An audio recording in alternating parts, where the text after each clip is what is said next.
Welcome to Amsterdam. I'm Skipper Paap. Today we'll go to one of the areas we can visit on our canal tours.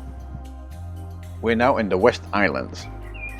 You could think of Amsterdam as a collection of islands, but these are the only three that are called islands.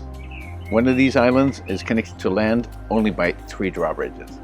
Originally, this was the west port of Amsterdam, with ship wharves and warehouses. Only after the Second World War did it turn residential. There are a lot of houseboats in Amsterdam, but on our right is a boathouse. It was like a covered parking for your ship, so you can load inside your warehouse.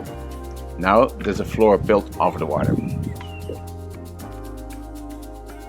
If you look at the very top of this warehouse, it's a penthouse with a roof garden. The very small tugboat right here is the type of boat that was used to tow the cargo ships to the canals.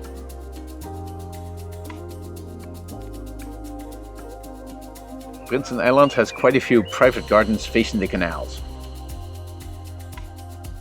Look at the narrow windows underneath the gardens. These apartments have bedrooms under the garden. We're now entering the Eilandgracht.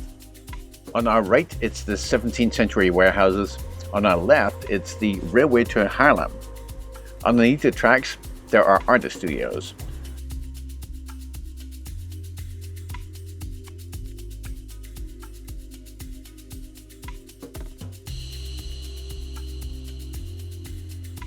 The drawbridges in Prinsen Eiland are not very old, but they're built in the traditional style.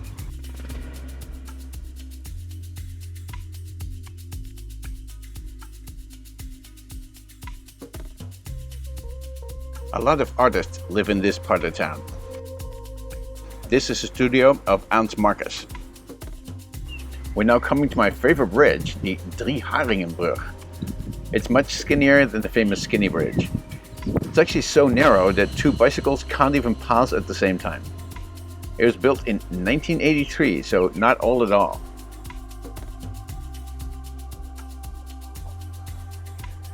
I hope to welcome you soon for a canal tour where you can see this and many other parts of town. Ahoy!